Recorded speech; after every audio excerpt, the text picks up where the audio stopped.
All right, welcome back. So I was just checking the book here. Got lots of chapters we want to go through here in part 2. So we got a little while to do it. So the idea of object-oriented concepts, we talked a little bit about enums and tuples are fun. I don't want to spend too much time on them. You can check those out. But classes is really the crux of it here, and us using classes. We're going to get into that. So classes, information hiding, and properties is the super fun stuff we're going to look at. And then I also want to show you testing, because I think any code worth writing is worth testing, because if you don't care if it works or not, don't bother writing it. But if you care if it works or not, you should test it. Is that pretty fair? Like, hopefully when you do programming homework, you run it and make sure it works and does what it's supposed to do before you turn it in. You don't just put a bunch of code out and be like, it's probably good, right? I hope not. So, although sometimes I wonder when I look at stuff I have to grade, whether or not people actually ever ran it or not. Anyway, that's a different story. So looking at our class, right, we've got our private attributes, we've got public functions. Now we get more shortcuts because, again, we're lazy. Right? We want to do things with less typing. And having these sort of attributes with gets and sets is super common, right? And there's a nicer way for us to do this here. It works out a little bit better for us. We can start taking advantage of something called properties. So I'm going to just add another class in here. Let's go add a new item here. Let's add a new class. I'm going to steal his example here. And I'm sure it's okay, right? So let me go rename this one. Let's do circle. Prequel, circle. I rename it to circle. So circles, right, have a radius. Pretty easy one for us to define. So if I want to have an attribute, but I don't want to have to write my own gets and sets here, I can say public int radius, and actually I think is that a capital R? I think it might be a capital R here. No, where did it go? Radius, and I wanted gets and sets. Radius, there it goes, gets and sets. So if you give it a set of curly braces and say get and set, now I can go use this as a property. I can get the value out and I can set the value directly. Again, we haven't done the sanity checking bit here, but we can go and figure out what I do with a circle here. I don't know, let's just make another circle somewhere in here. Circle equals a new circle. And I can say circle dot, and I get radius. So radius says get semicolon, set semicolon. I don't know if you noticed when we looked at that numbers array, so int array of numbers equals new int size 2, sure, whatever. And I said numbers dot length. When you look at length, it just says get here.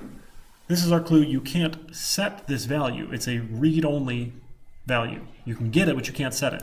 When you look at radius, we can get it and we can set it. Right? So we see these things coming up here. This is how they're designed and how we see that syntax show up for us here. So I can say, hey, radius is 10. Or I can, let's go set our label somewhere. Let's just add another label to our program somewhere. Label. I wanted a label. Give me a label. There it goes. So here's circle radius, and this is our circle label. Okay, so I can take my circle label, it's text, and say, radius is $sign on this side, circle.radius, and this will get the value back out. Right, so I can get and set from this property. So we get a quick run. Probably will work here. Let's see. Yeah, radius is 10. Okay. Now it's telling me, hey, I don't need to initialize it this way. If we use properties, we can simplify how we create circles, which is really fun. So let's see what the suggestion here. If you have properties, you can use a set of curly braces instead of parentheses, and you can give values to the properties. This is super fun. So we're skipping the constructor and just using the properties here. Right? What is it upset about here? Yeah. New expression can be simplified. I can simplify even more. Let's go. Quick actions. Use new Look at that. We can skip the word circle because we already told it it's a circle. We saved 6 more characters. Don't you feel good? Yeah, like every letter counts, right? You have to pay by keystroke, or I don't know. But right, takes things out and saves a little time for us. So if other things about circle, maybe circle had a public string for color, gets and sets. Capital C. A color. So maybe circle has a color. So now we can come to our form here. We say, okay, radius is 10, comma, color is blue. Why not? No semicolon there, sorry. The syntax gets a little weird because you don't use semicolons, you comma separate values, and that always confuses me, but that's okay. So here's our syntax. So we make a new circle, color here, and then radius, circle, radius is this, and color is circle.color. Okay, so now we get our circle out. We get a size 10 blue circle. Very exciting.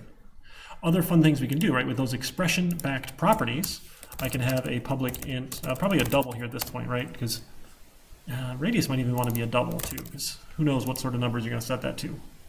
Why is it not like color? Must contain a non-null value. So it's upset that color could be null, because strings are technically references, not primitives. So they could be null. So the other thing you can do is give it a default value here, like string.empty.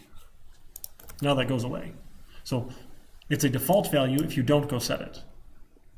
Notice it was warning, I don't know if you saw that, it was warning me about the constructor. Come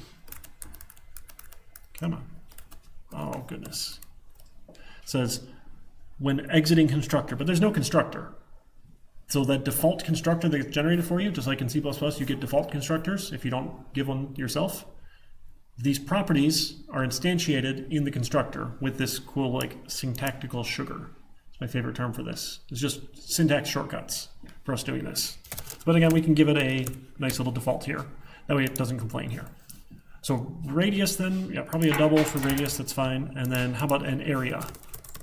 So area is going to equal, right, an expression-backed property. So it's radius times math.pi. I don't know why I wanted to divide by 2. That's not right. It's a weird suggestion. I don't know. Right? Pi r squared. Should I do that in the other order? Pi r squared. Do you ever wonder why they don't make pie dishes in square shapes? Because pi r squared? Oh, that was so bad. I couldn't even get it out. I'm sorry. Anyway, so we got area. What a double for, how about perimeter? Perimeter of a circle. So that's pi d, right? So not pi squared. Radius times 2 for diameter, pi, cool. Or we could even get fun, right? And public double. This will be our, public double for diameter is radius times 2. And then in here, I can use my diameter. You can use your own attributes, your own properties, everywhere else in the code. It looks just like an attribute, but it's a property. And it's computed on demand, which is really fun. Now, some of the crazy things that we get into is this gets calculated every single time. Depending on our application, this makes lots of sense, or it's a waste of computations. So if we're going to get the diameter and get the diameter and get the diameter and get the diameter over and over and over and over and over and over again, we probably actually want to save the value and store it instead of calculating it every single time. So there's the trade-off there. If we compute the value, it's more computationally expensive the more often we use it, but it's faster because every time we change radius, we only have to change one value instead of changing 2 values. So if radius is going to change tons and tons and tons and tons of times, it might not be worth changing radius and diameter every time radius changes. It's just up to you, right? It's just a different trade-off. So depending on what you're going to do here, when you start getting into like the CAD software, this sort of stuff is crazy. Did I say about my brother, his friend, got an entire master's degree in drawing curves? Like, okay, sure. I guess it's computationally expensive to do those and do them right. And it turns out people who like design engines and cars and things really want their curves to be right. when they model stuff. So I didn't know it was that important, but apparently you blow up engines if you don't do it right. So this is why it's not amazing to us, but I feel like it should be amazing that we drive around miniature explosive machines, our internal combustion engines. We just drive these every day. Like, you're just containing a bunch of explosives. I don't know. It amazes me. So all of my shortcuts here, right? So I can get at all of these attributes, get at all these properties with writing less code. I don't have to have public void, public this, public void that, public this, get methods, right? I just get to use all of them as properties, which is really fun, okay? So some shortcuts. So that's sort of the idea here with our properties, that you can set these out. I stole his circle idea here. It was shameless here. There's a rectangle. Other fun things you can do. You can set values as read-only if the value never changes. So this one's kind of fun. So let's write one more class and then we'll test it here. So let's go out and write a new class. We'll call this one am I missing the name? I'm missing the name somewhere. This is vehicle. And redo that. Yep, so now we have a vehicle class. So things about vehicle, right? You have a make, you have a model, you have a color, you have so many miles per gallon, or really it should be kilometers per liter because our measurement system of measurement is awful. I posted that joke in Discord. I don't know how people followed it. The Strange Planet guy, he's really funny. All right, let me see, Strange Planet. Measure. Let's see if I can find it here.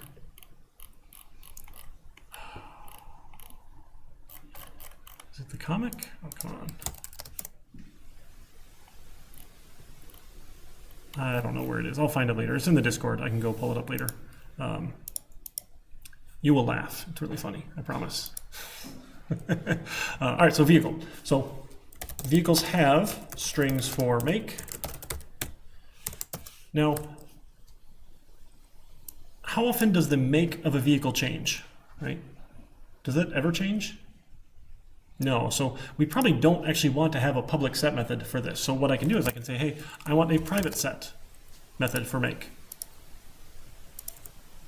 So there's not a public way to set this. Now I can change it inside my class if I want to, because it's a private attribute, not a public attribute. And the same with the model, right? Once you have, not name, let's do model. Why is it upset here? Non-nullable, sure. Now defaults here are kind of risky, because if I say it's a private set, I can't change it anywhere else. So I don't want to give it a blank value to start, right? So we'll come back to this in a second. So I got make, I got model. Now color can change, right? I'm pretty sure you can paint your car, right? So it doesn't really make sense for color to have a private set because that should be able to change here. It's just expensive to go paint your car, right? So we got those things, make, model, color, and maybe we have a double for, we have kilometers per liter, right? Or should we do a per kilowatt hour? You want to do an electric vehicle? Or you want to do a gas internal combustion engine vehicle? Drive around an explosive device? Gas. Gas. Okay, we'll stick to gas. That's easy. So kilometers per liter, gets and sets. Now, in the real world, this does change, right? Depending on driving conditions and how you drive and things. For our purposes, it probably won't change very often. We'll say this is your average MPG according to the EPA, and we'll assume that the manufacturers didn't cheat and put in detection devices that determine when the car is being tested and then change how the engine works when they're being tested versus real world power and then get sued for billions of dollars like Volkswagen did. That was a great part on their engineers. Really, really high class there. Very ethical. So, but they passed the tests. So that's all that matters, right? All you got to do is get the letter grade. You pass the test and you're done. You get out of here. That was pretty crappy, right? Okay, all right. Anyway, that's like old news now, wasn't it? But I think they just got a big fine. I think it just got settled, didn't it? They're cheating the emissions testing. Are any bells? No. Okay. We can go Google that later. So kilometers per liter and a double for we have. How about liters or tank capacity in liters? Now, this one definitely doesn't change. I don't know anyone who's ever changed their gas tank. Right? Pretty sure that's not a thing people do. You pull out your gas tank, put in a new gas tank to change how much gas you can have in your car. Now, I did have to replace mine when I had a bus. I had an old smart bus, which was awesome. There's so much room in that thing, but it got like 6 miles a gallon, and that sucked. We did have to replace the gas tank because it rusted out, because it was a bus from Michigan. And Michigan roads are bad, and if you never wash these things, or like spray off the bottom of them, turns out the salt's really bad for it. Cities don't wash their buses. No one cares. So anyway, so our tank capacity, and then probably a double for, how about liters in the tank?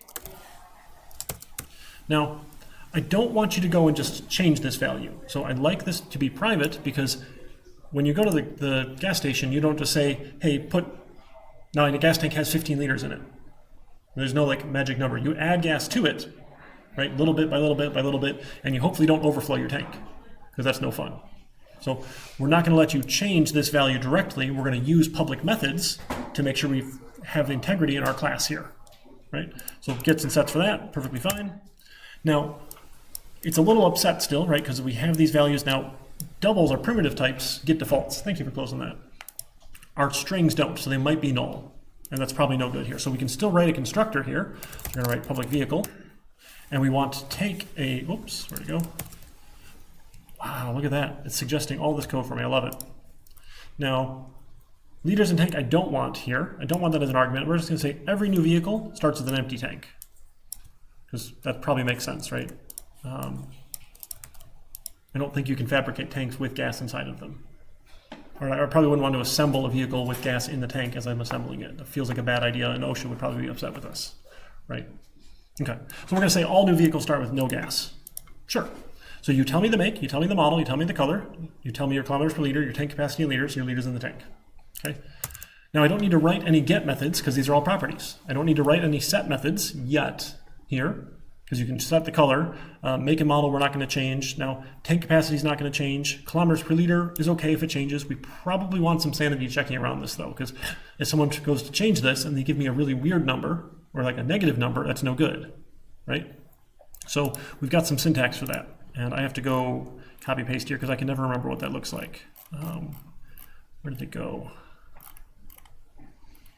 Gets and sets. Auto implemented. Oh, goodness, where is it in here? I don't want it that way. Yeah, here we go. So you can give it different syntax here.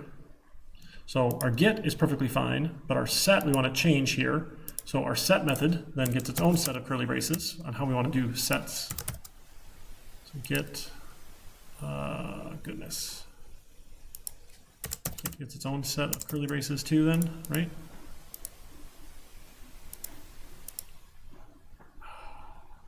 I need that. Turn kilometers per kilowatt. This might work. I'm falling off this example really badly here. When we go to set now, we're going to say, hey, if the value is greater than, oh yeah, here we go, less than 0, set it to 0. Come on, curly braces. Curly braces are good for you here. And then we'll say our kilometers per liter equals the value. So a quick little sanity check to say, hey, if it's less than 0, don't go negative.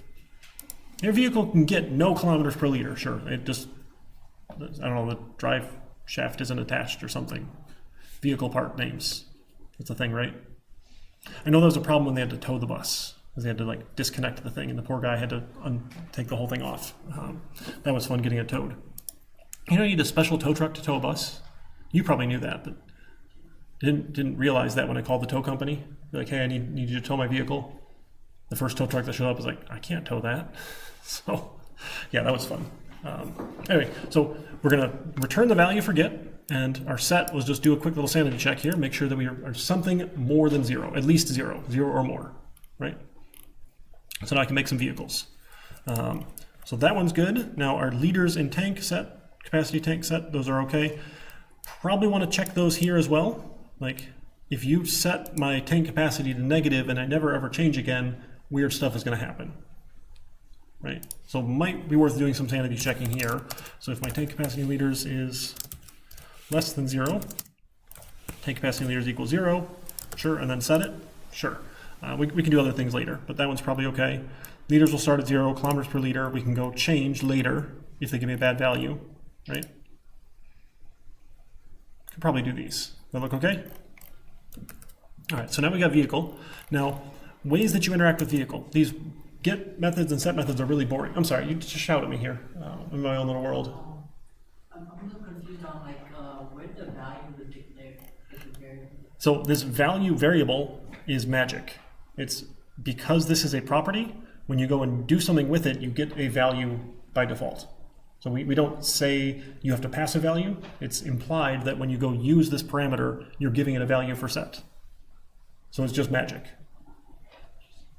Yep, yeah, it's just there. Like the this pointer is just kind of there. You have value in a set because set has to set something. Yep, that's all. It's just fun magic pieces. Excuse me.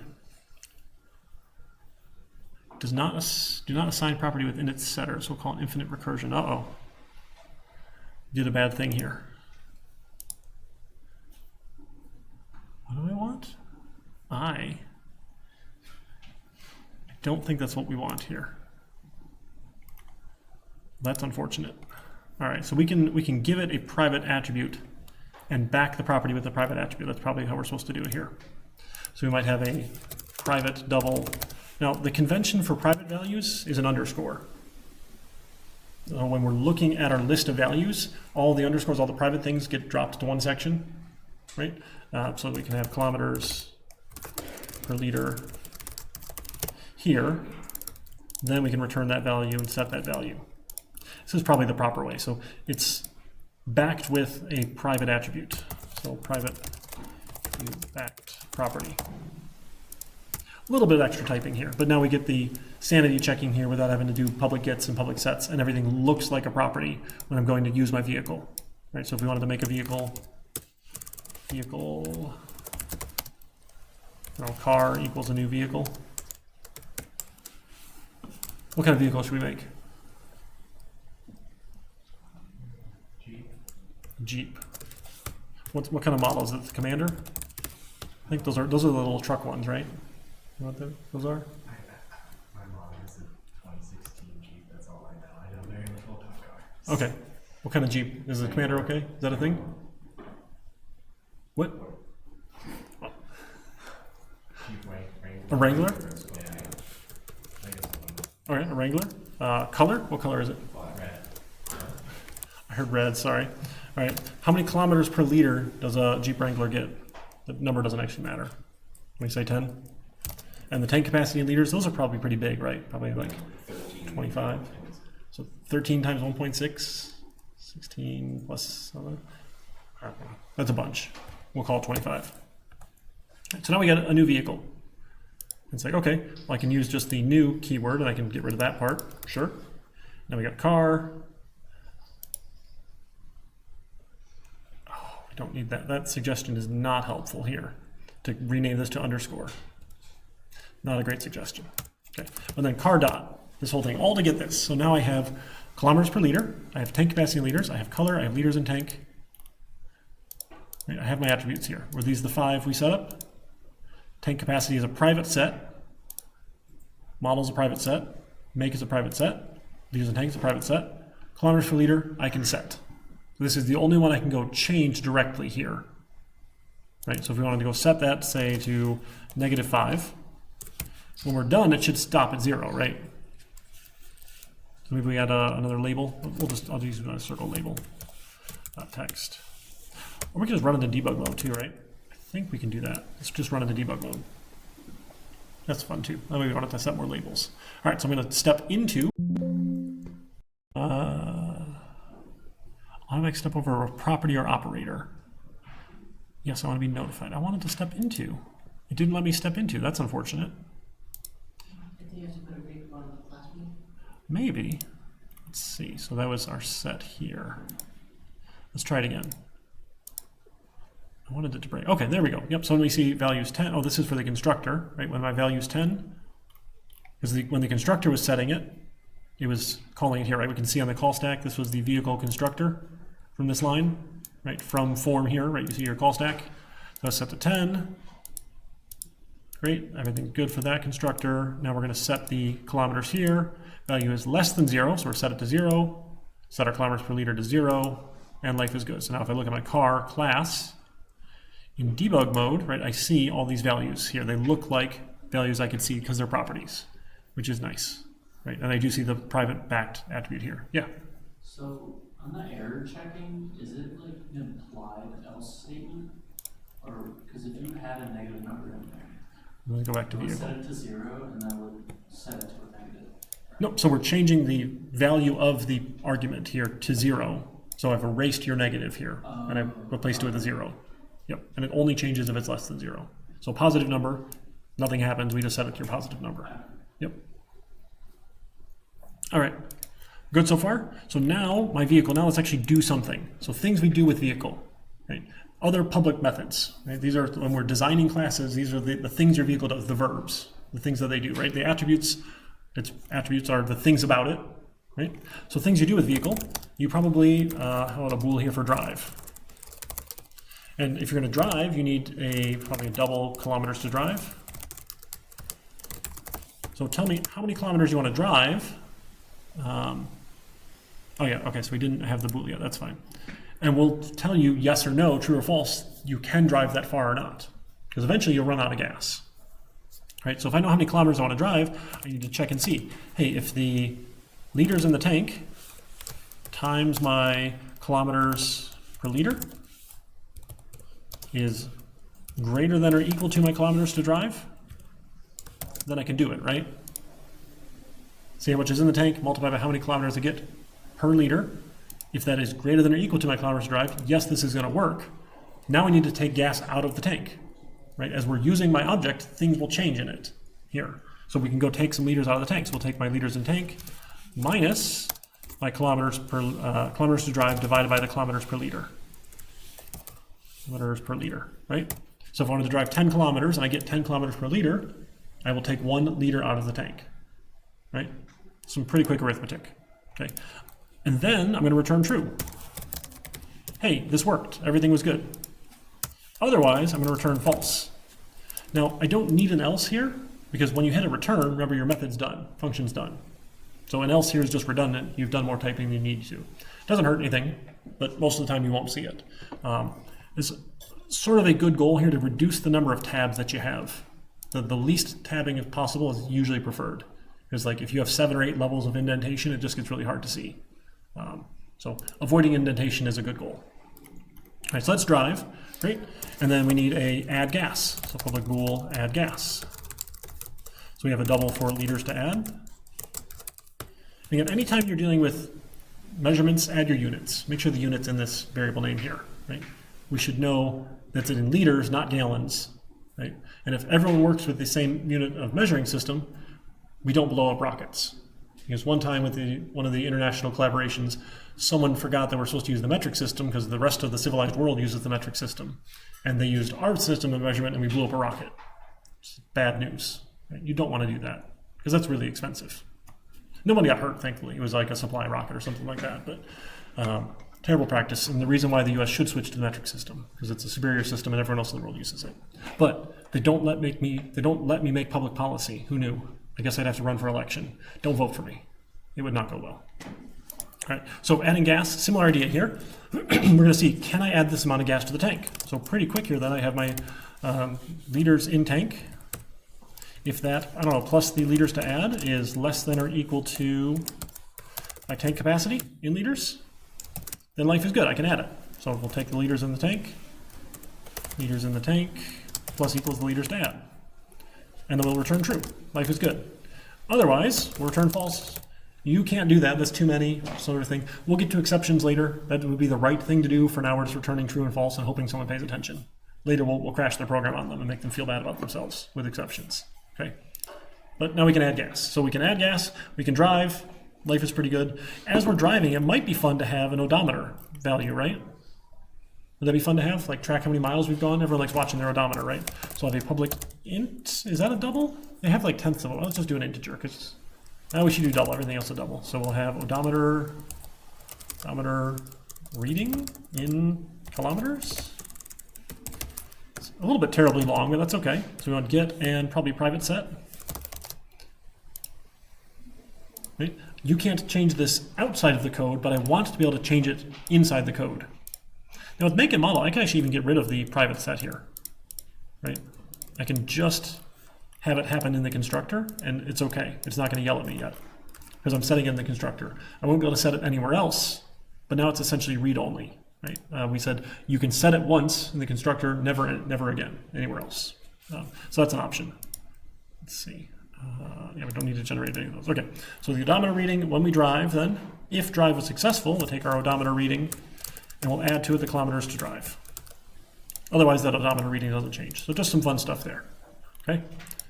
Now, how do we know it works?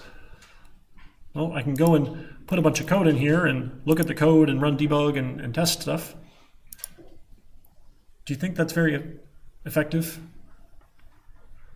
No. Have you ever written an English paper and had like the same word in there twice and you didn't notice when you were proofreading it because you know what it's supposed to say? Humans are bad at this sort of thing. You know who's good at this sort of thing? Computers. They're really good at saying, hey, does 5 equal 5? It will tell you yes or no every single time. Right? It's really good at it. So we can make code to test our code, which is super fun. So we're going to do that. So I'm going to go and add, let's see, can I do it right here? I don't know if I can do it right here or not.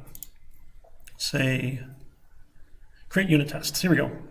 We got a shortcut, so I'm going to create unit tests. So a unit test is testing one small unit of code, usually one function at a time. Public class. So we got to change this from internal. So let's do public class vehicle. Let's try it now. Create unit test. Hey, it's going to work. So there's a test framework. There's lots of different test frameworks out here. Visual Studio has this one. It's fantastic. Works out really well for us. We don't need to output anything. Most of the defaults are pretty good here. We'll say okay. We'll see what we get.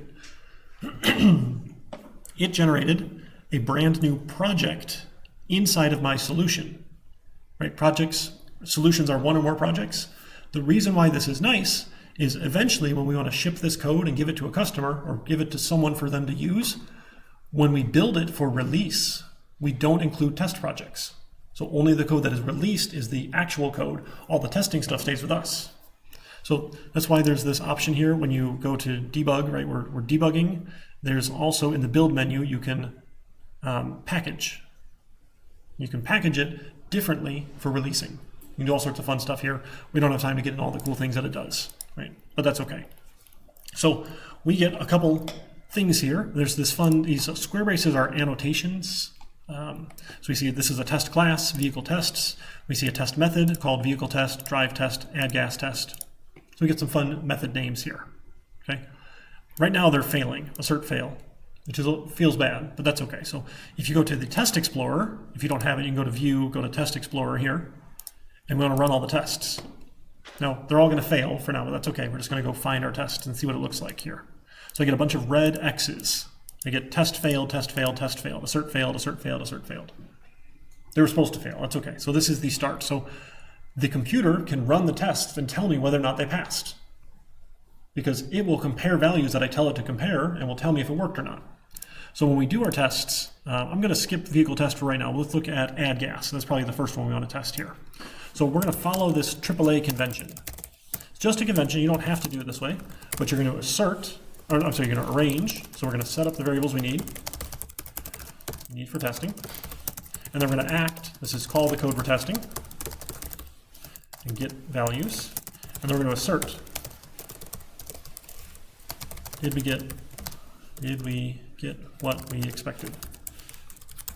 Okay, this is the exact same thing we do when we manually test our code. You set something up, you make one of these things, you call the code you're testing, and then you look at the output. Did it give me what I wanted? Same exact thing. We're just following this convention here in our code. So to test the vehicle add gas, right, we're going to have, well, I'm going to have a double for expected liters in tank. We'll say, how about 4.2? So at the end of my test, I expect there to be 4.2 liters in the tank.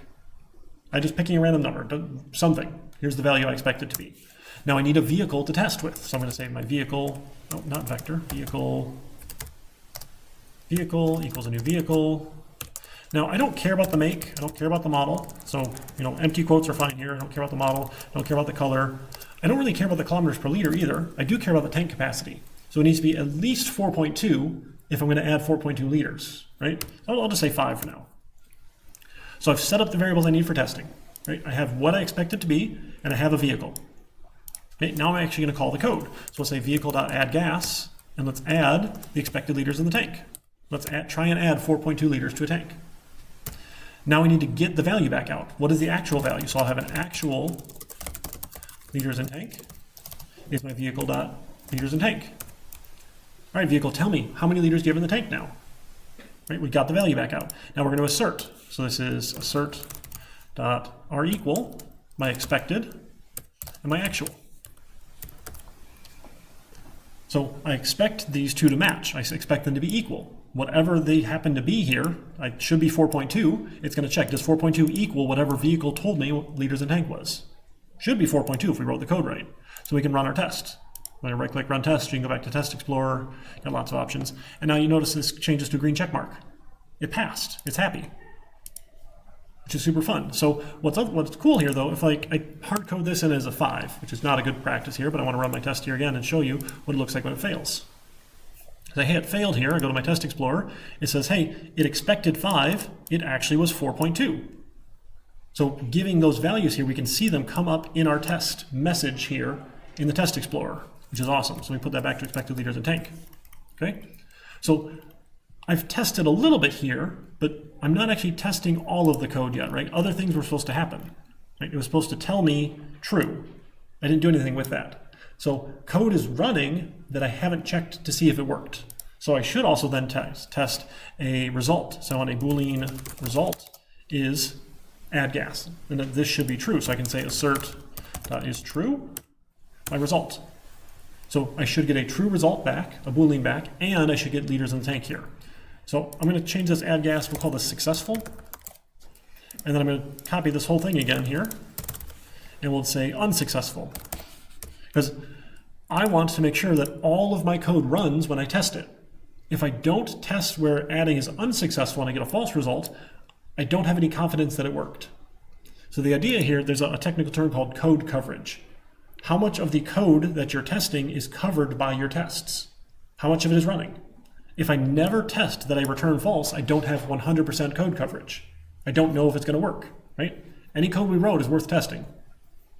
It's a pretty good rule of thumb. Now, when it comes to the business world and the real world where you get a paycheck, it costs money and time. It costs time, which costs money usually. Again, you get unlimited overtime as a salaried employee. The downside is you don't get paid for it. So that was the joke for everyone who's done hourly work. So typically programmer jobs are salaried jobs. Right? You don't get by the hour, you get, here's your pay, do your job. It's got trade-offs. There's whole sorts of labor law things you can get into, yada, yada, yada, whatever. But at some point, someone might say it's not worth your time to write all of these tests. And I would always argue, if you want the code to work that you told me to write, I want to make sure it works. I'm going to write tests for it. But as code gets more and more and more and more complex, it's harder and harder and harder to test every little tiny piece of it, right? As you can imagine, these are tiny examples here. As we start, like Microsoft Word has gazillions of things. Are you going to test every single gazillion thing? I hope they would, right? But maybe at some point they're like, okay, maybe I don't care if it does this piece. I don't need to spend the time to write the test for it. That's just a business decision. And whoever signs your paycheck, you just smile and nod. Like, we tried, right? It's not mission critical. No one's going to die if Microsoft Word doesn't properly bold something. We're okay, right? If we're designing rocket software or software for my insulin pump, and someone says you don't need to test it, you should quit. Right? We had a whole talk about software ethics, these sorts of things.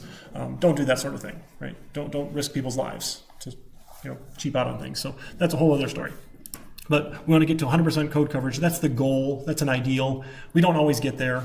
And with anything, there's diminishing return on your investment. So getting to like 50% code coverage from 0 is huge return on investment. Getting from 50 to 90%, you're probably not getting as much back, and you're having to spend more time to get all these little tiny edge cases. So at some point it's a trade-off. We can be realistic, but in our rainbows and unicorn world, we do 100% code coverage.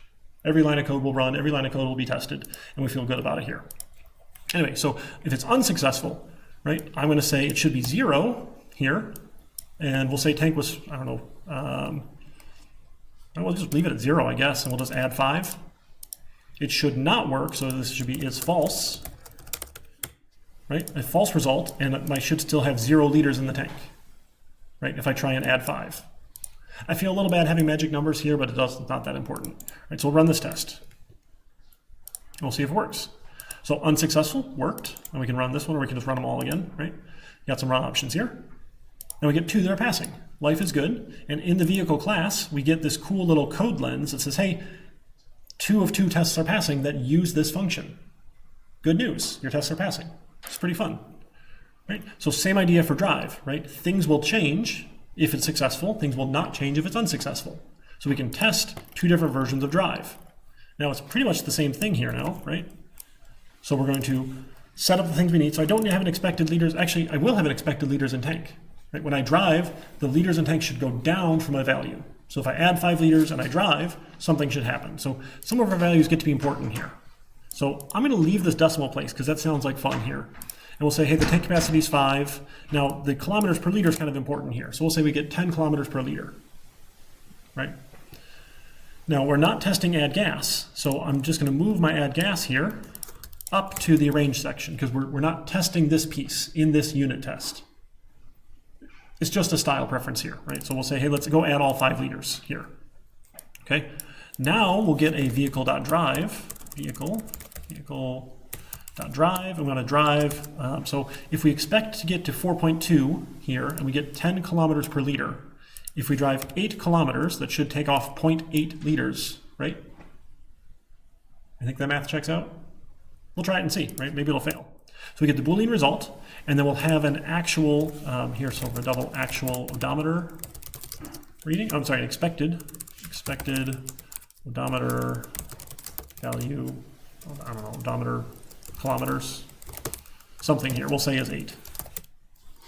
There we go. So here we can drive that. Now I don't have to use a magic number. Okay? And then we'll get the actual liters in the tank. So my expected liters should match this. I should have got back a true result, and then I can assert is true or are equal. My expected odometer in kilometers, and then I need to get the actual here. So we'll have a double for actual kilometers or odometer kilometers, odometer reading in kilometers. There we go. I feel a little bad that it doesn't exactly match, but that's okay. Right? Usually I like when things match. So we're going to assert 3 things then. Right? That the amount of gas in the tank changes, we got back a true result, and now our odometer reading matches what we expect it to be. So 3 different things should change when our code runs here when it's successful. This is drive test successful. Right? Now let's give it a run. Let's see if it works. I cross my fingers. It passed. That's pretty exciting. All right? And then let's do it again for an unsuccessful run here. So unsuccessful. Again, because we want to make sure that all of the code we wrote works here. So I should have no liters in the tank. My odometer reading should be 0. If I just don't add any gas, right? We'll say still, I get 10 kilometers per liter. I have a 5-liter tank. Go for it. But when I call drive, I should get back false. There should be no liters in the tank because we didn't use any, right? And then my kilometer reading should still be 0. So let's give this one a run. So a little bit of it's copy pasting. It's not too bad, right? But now what we're doing is we're writing code to test our code, which is super fun. Now, just because we have unit tests, though, doesn't mean it's perfect. We could still have issues and errors and bugs in our code, especially if we told it to do the wrong thing. That's probably the most common thing. We just have a logic error that I didn't tell it to do the right thing. It's doing what I told it to do, but what I told it to do is wrong. Those are common bugs, right? We just have a logic error. We screwed up because we misunderstood or whatever I was told to do was wrong, right? Lots of things can happen here. But you're much more likely to have bug-free code if you have unit tests than without unit tests. Yeah? So if you add a function in the class, not this class, not the vehicle test class, but the other class, would it get updated automatically in the vehicle test class? No, you'd have to go and add it. Yeah, so you'd have to go and, so if you look at create unit test, you could go and make more tests. I think it would probably add them in here. I don't remember. Or you could just do it by hand. Just go add, copy paste another method here. Yep, got a couple options. All right, so this is testing. The next cool thing we can do is if we have unit tests, we can connect those to our source control tool. This is a very common thing. So unit tests are pretty quick to run here, but all I'm doing is running just my vehicle test. As my project gets larger and larger and larger and larger, what we're testing here is, does all the software work? So unit tests small little bits here. You can get bigger tests like integration tests or system tests or end-to-end tests. Take the software engineering class, talk all about that here. The tests get bigger. The bigger the test is, the longer it takes probably. And you probably don't want to pay people to sit there and hit the run button and wait for 10 minutes to see if it works or not. Right? Paying people to sit around is kind of boring and a waste of money usually for businesses. So what would be cool is to make someone else's computer run those tests while I get to keep being productive. Like Visual Studio is like, hey, you can keep working while the designer's loading. Okay, thanks, sure. So what we can do is we can hook it into source control. So GitHub is not the only one, it just happens to be one of them here. So if you look at Microsoft's VS Code repository, VS Code's an open source tool that they wrote, and we can see of the 118,001 commits, that's a fun number, every time a commit happens, we see how many tests passed. We'll see, okay, 33 out of 40 tests passed here. Some of them are still running because these take a little while sometimes, right? This one took 38 minutes. Holy cow. That's a long, just for compiling? Okay, I don't know. I didn't write these. But we can see what's happening, right? So if your tests pass, you feel pretty good that your code's still gonna work. All of the code that you changed didn't break something else. Because other pieces of the software might rely on your class that you're changing. Right? Remember, most of our software lives in maintenance mode.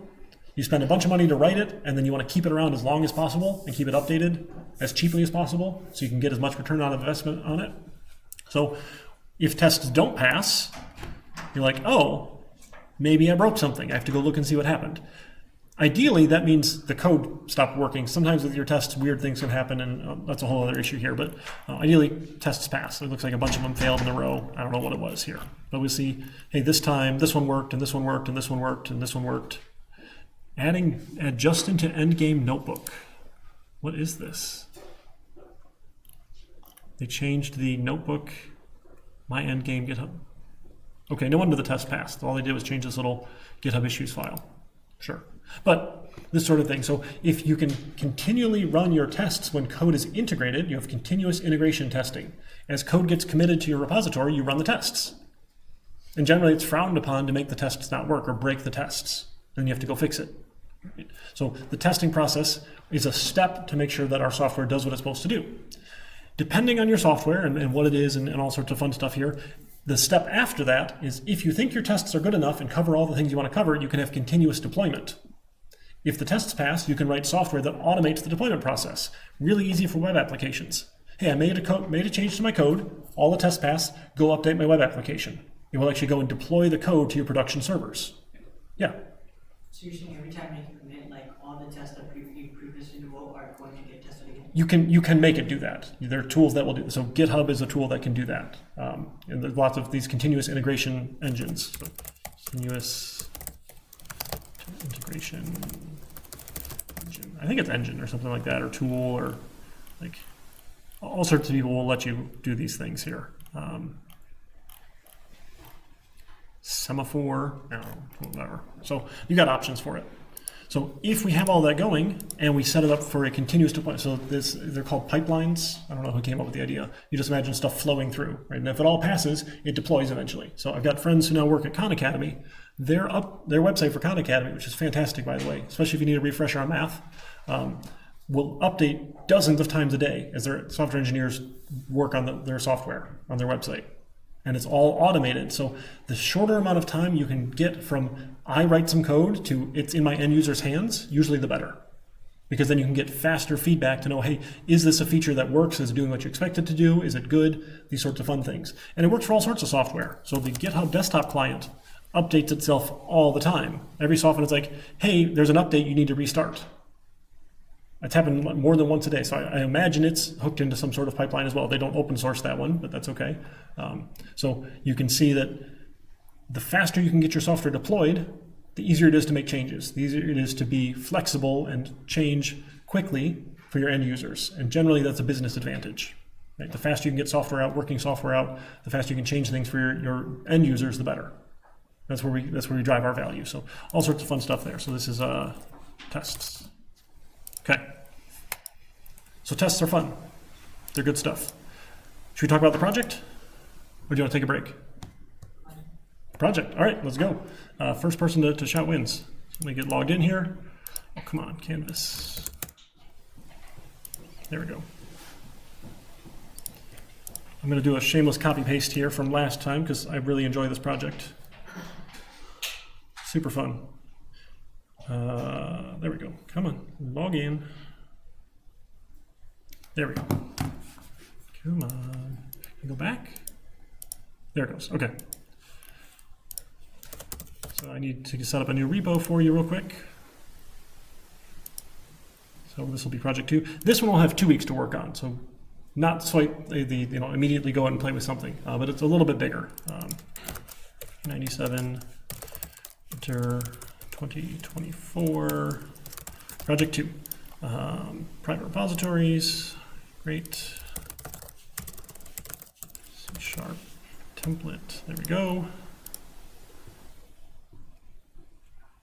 And create.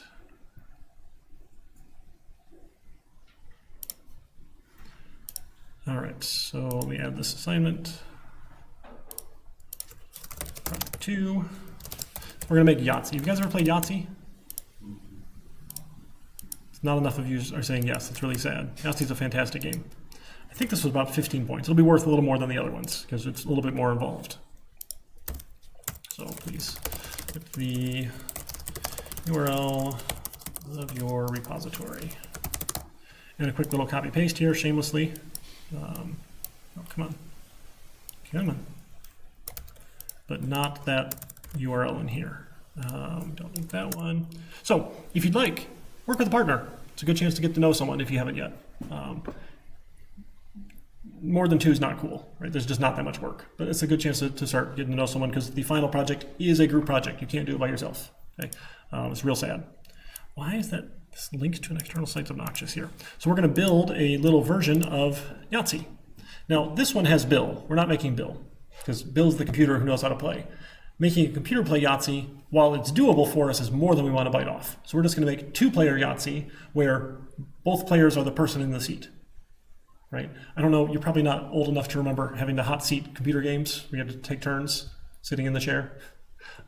So 2-player game, but just one person drives, right? Or take turns driving, that sort of thing. So when you play Yahtzee, you have 5 dice, for those of you who've never played before, and you get to roll them. You can roll as many of the 5 as you want, up to 3 times.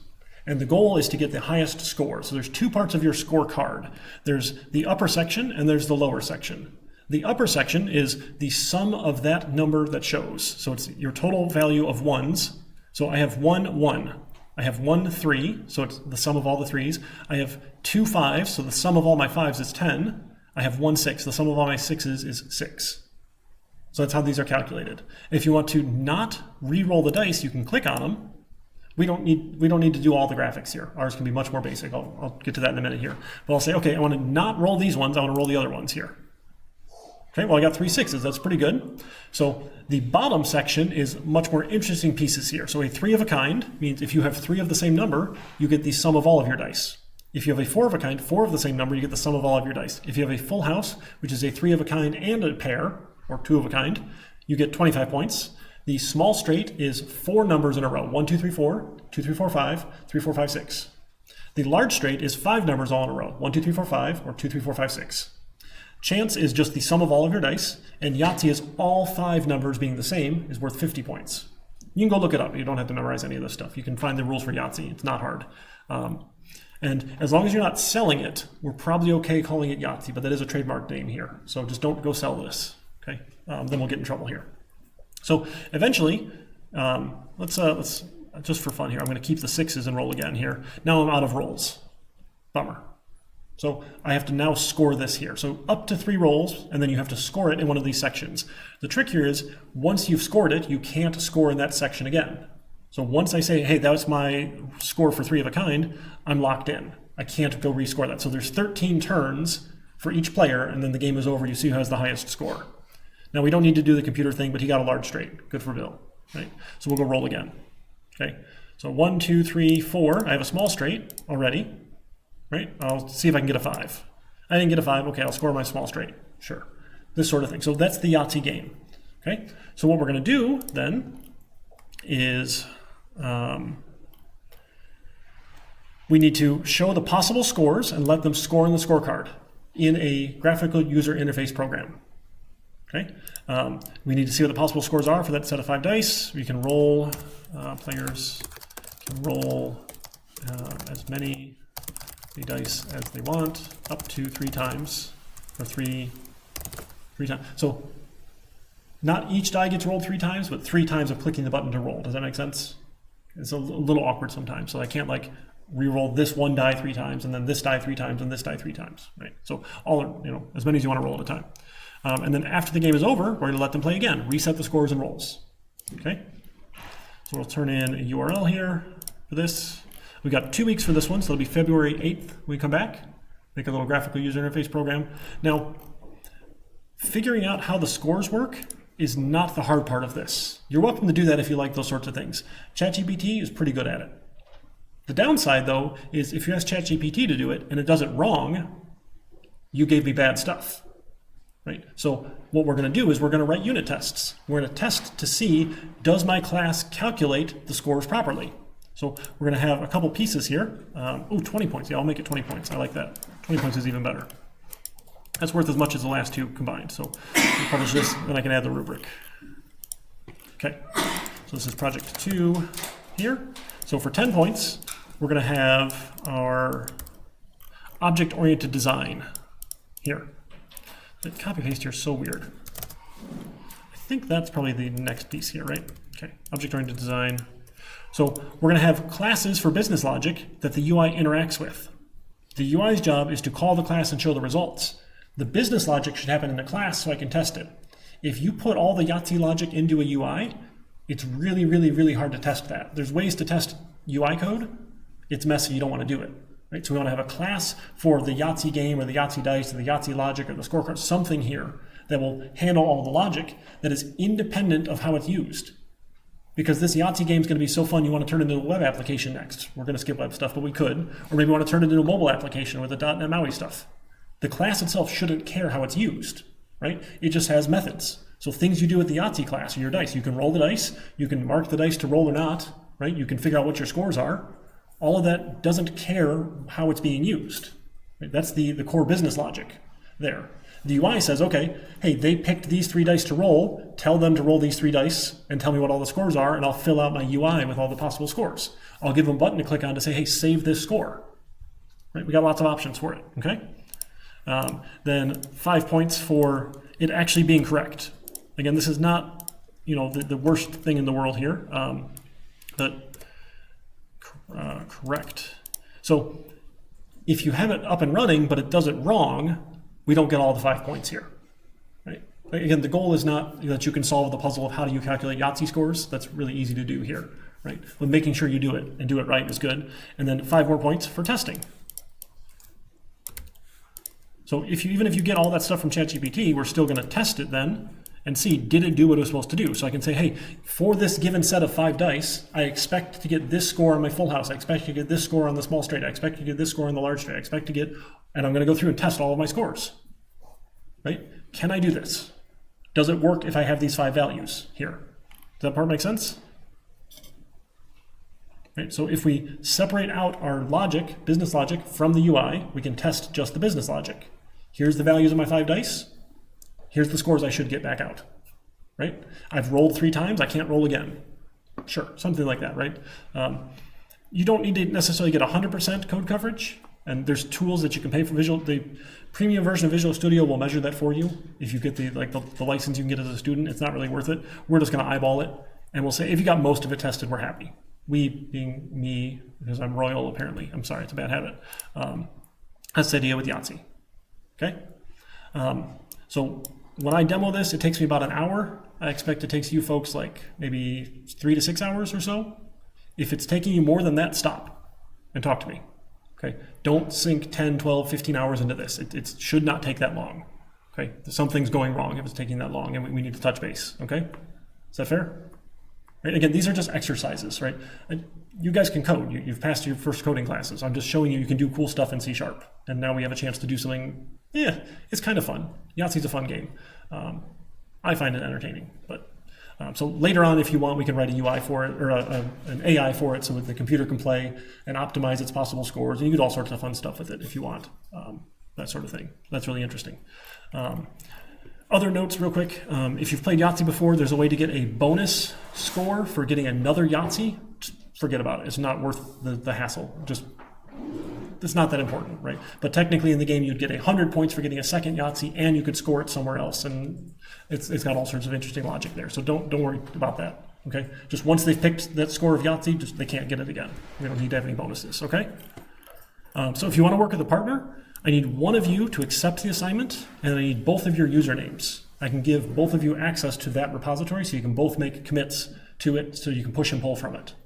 If you're working with a partner, make sure you pull down their changes first, make your changes and push them. If you both change the same file and you both try and push, gets confused. For some reason we say E's like I's here in Michigan or something. It can always help you undo it if you get stuck with git commits and pushes. I'll get you unstuck if you're stuck on it here. We can go from there, okay? Can we call it a night, end a little early, take our break and just not come back? All right, sounds good. I'll see you folks next week then.